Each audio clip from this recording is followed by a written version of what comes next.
The digital website The Root was founded 17 years ago by Henry Louis Skipgates Jr. and Donald Graham, owner of the Washington Post. It's a platform for black culture, politics, and social commentary. Now, Gates had a minority ownership interest in that.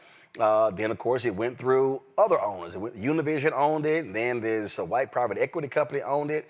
Now it is black owned. CNN commentator, former Obama Biden White House official Ashley Allison has acquired the digital media outlet through her company, Watering Hole Media. She joins us right now. Ashley, glad to have you on the show.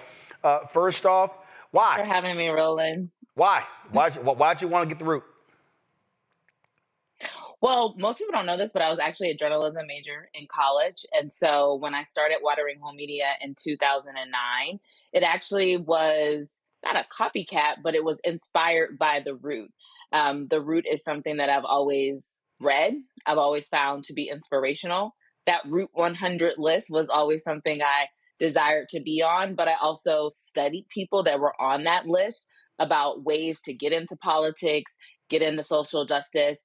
And I think in this moment, we need to own our own media. Black people need to be able to tell our own stories, just like you do every day on this network. And you talked about Watering Hole Media. You were doing these various videos on your YouTube channel, but obviously moving to this is different. And so, walk us through how you arrived at that point where you said, "Hey, let's do this. I need to make this move now." Yeah, so you are probably acutely aware of the everyday rigor it takes to build a following and an audience on social media. And so we are still going to continue to do this, but distribution is the name of the game in this current media climate. And The Root has a massive audience and it has a loyal audience. And so when the opportunity became available to purchase it, it seemed like a perfect opportunity for Watering Hole to partner with them. Now, The Root is a little different than the work we do at Watering Hole. To date, Watering Hole has only been video first, and The Root is primarily a written publication. And we will continue to keep it written, but we also want to bring our video expertise to The Root so that we can meet our audience where they are, whether we're covering politics, whether we're covering entertainment, whether we're covering sports. This distribution platform, this reliable source for Black people was so important to bring back into Black ownership, particularly in this moment in our country's history, that we just couldn't let this opportunity pass us by. You talk about publication. Listen, initially it was very erudite, very highbrow, if you will. Then all of a sudden it began to shift and have different swings depending upon who was the editor. At some points, a lot of focus on entertainment and culture, things along those lines. What is going to be your focus? If you're talking about what lane are you going to occupy, if you will, what will The Root be? So, we always talk about Black people not being a monolith. So we need more than just the publication, The Root, to service Black people to get the news. But we definitely will be reporting on the news of the day and how it impacts Black people, how people should be making sense of the moment, whether it is in politics or whether it is in pop culture. We will continue to cover entertainment, but it will also, we're going to root it in facts, we're going to root it in science, we're going to root it in data, and we're going to present it so Black people have a trusted publication that they can go to. But here's the thing that I think you probably would agree with is that The Root is not just for Black people. Black people set culture in American culture. And so all Americans and people across the globe should be looking at The Root as an outlet to really get a sense of what is happening in this country politically and culturally. Again, acquisition is one thing, operating is another. Mm-hmm. So first and foremost, when do you officially take it over? And then how do you then now rebuild? Because listen, when this private equity company owned it, they owned a bunch of other different sites. They were slashing and burning, stuff was being cut. And so what there is there, in terms of like right now? How many staffers does The Root have, and how are you looking to build and grow that? Obviously, while you also have to build and grow revenue because you got to manage the outflow based upon what the inflow is.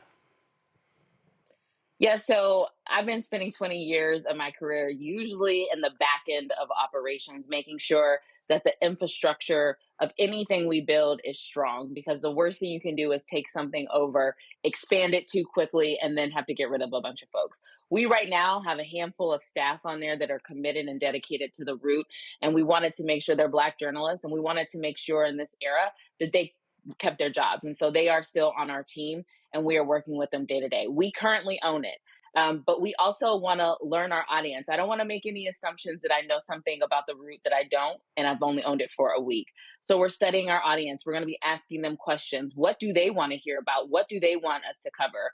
And we hope to grow. We hope to expand the amount of folks, whether it be through freelancers or adding additional staff, so we can cover the complexity of all the things that are happening in Black America and in this country. So we have a scaled approach that we're not going to grow too fast, but we will grow. And 2026 is coming up. We have elections this fall that are coming up, but then 2028 is going to be coming up too. And we're thinking about how we scale properly to sustain it while also building the revenue. And one thing that I'm really passionate about and I think is really important is that just because you run a business, the business decisions don't need to impact the editorial decisions.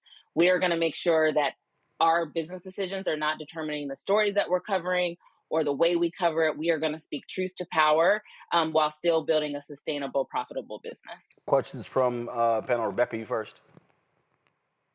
Congratulations. I am incredibly proud of you that you had the audaciousness to say, you know what, I'm going to go buy this thing and I'm going to return it to Black ownership. And I think that's fantastic. There's many of us who, like, I didn't even think about the possibility of something like that. So I applaud you. I hear what you're saying about having a global reach and a global impact. But who's your target audience in terms of demographic, but including the generational reach that you're looking for? Absolutely. So as I was exploring whether or not and first, thank you, Rebecca. I really appreciate that. It did take a lot of nerve, but I also want to give Roland a shout out. I told him this. He was one of the first people I told about the acquisition. And he said something to me when we were at Essence Fest this past summer about focusing on something and doing it really, really well. And literally when I left Essence Fest, this opportunity came about. And so I really narrowed my lens and really figured out this is what I want to do and this is what I want to scale. So in terms of our target audience, again, Black people are a monolith. Right now, our average reader is between 30 to 50 years old, and we want to continue and maintain that base. But we also know that we have a lot of opportunity. Black people over-index on social media and digital properties. And so we think by also bringing video into it, we can hit a younger audience that is interested in a diversity of issues and subjects, from politics to sports, because there's politics in sports as well, right? And then for social economic readers, we think that with video and text, it will have us have a diversity of audience and reach. And then we also want to do collaboration. So maybe there's a Black Star Network collaboration that we can do because we need to also be supporting one another. I am not going to be successful running this outlet by myself. I need to learn from all the great work that Roland has done to build this and other people are doing in this moment to build Black media. Julian. Congratulations, Sora. I am so extraordinarily proud of you and the work you're doing. I appreciate you so much. Just want to talk to you at some point about direction. Want to lift up, as all the things you said, I haven't heard the word education come out of your mouth. I've heard you talk about socioeconomics and other things. So let's talk education. Roland does a great job covering, especially HBCUs, and that's important. But under this administration, at a time such as this, we're seeing scores going down, our young people being beleaguered. Tell me what the Root will do now about an education beat. Oh, I love it. Well, first of all, Sora Malvo, I love you. You knew me back when I was a little college girl, just with bright eyes, just trying to make my way in Washington, D.C. So thank you for all that you've poured into me. I started my career as a high school special education teacher in Brooklyn, New York. So education is fundamental and important. And I think that education is being impacted by politics right now. but also the types of education that are available from K through 12, as well as post-secondary education.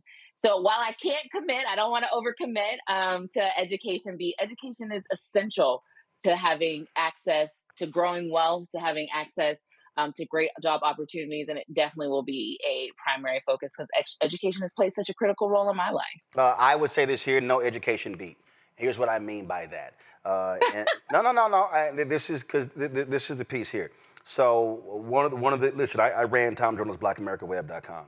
And one of the things that a lot of people do, I've had people approach me and they're like, well, can you cover this? This is what I say. We cover stuff, we center black people. Now, we're going to cover a lot of stuff. But the problem is that when you start trying to do beats, listen, that's a lot of people. Because now you start talking about business, politics, this, as opposed to, no, we're going to integrate the coverage all in. Because one of the biggest, you talked about it earlier, and this is one of the biggest mistakes that a lot of people make. And I said it when I said inflow and outflow, for the people who don't know what that means, that comes down to expenses and revenue. The greatest failure to most businesses, especially when we talk about media businesses, is that there are people who love the content who don't know jack about the business.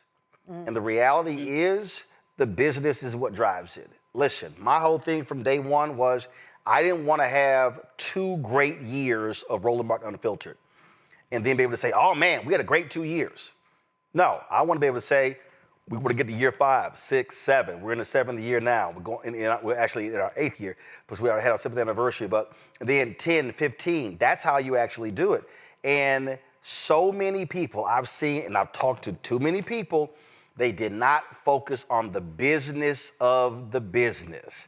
They fell in love with the content, expenses, cash was being burned, and I'm sitting there going, you ain't gonna be around if you don't focus on the business. And so you can cover all of these things, in covering a variety of things, but it's just been so mindful of every single penny.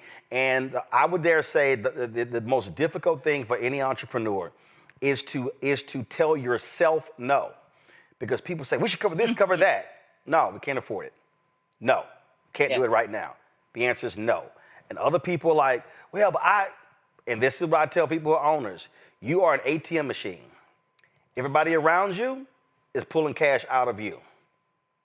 You're the one who controls how much money gets pulled out. And so that's why I would say, that's why I ask the question, what's your lane?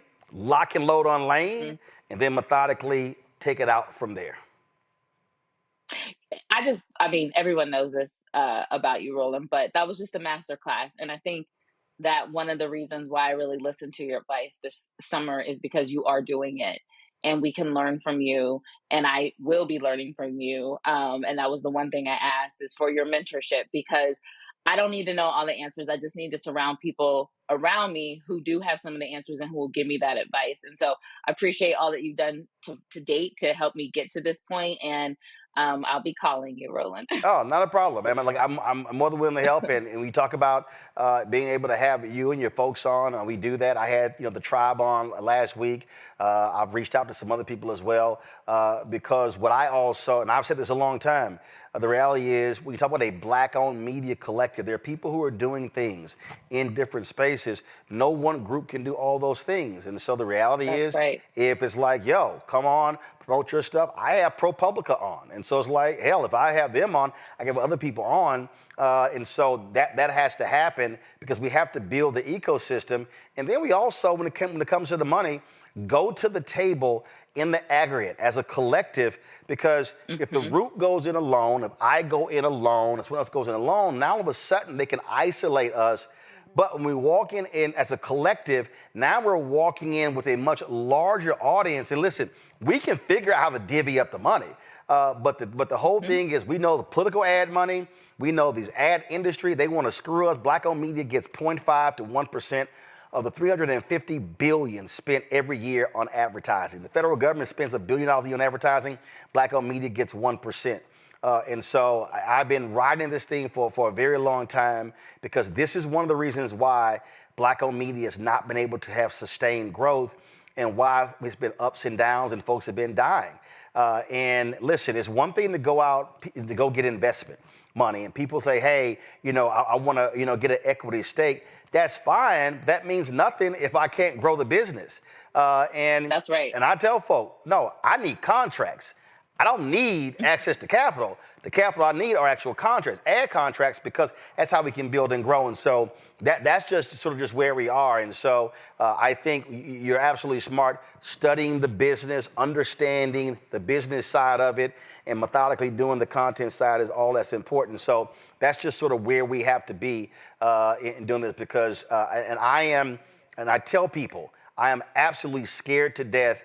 And I tell people, because we are moving towards a place where Black-owned media simply is withering on the vine. And people think, oh, yeah, Roland, you say that. I'm like, no, you do not. We will rue the day when we are having to beg somebody to cover our story. Yes. And that's absolutely scary. So that's why we made this move. It is.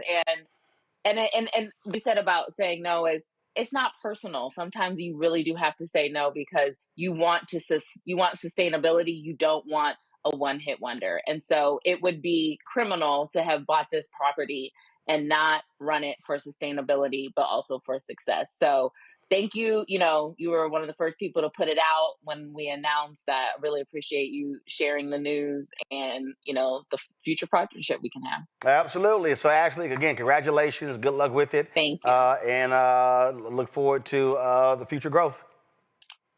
Thank you so much, Rob. All right. Thanks a bunch.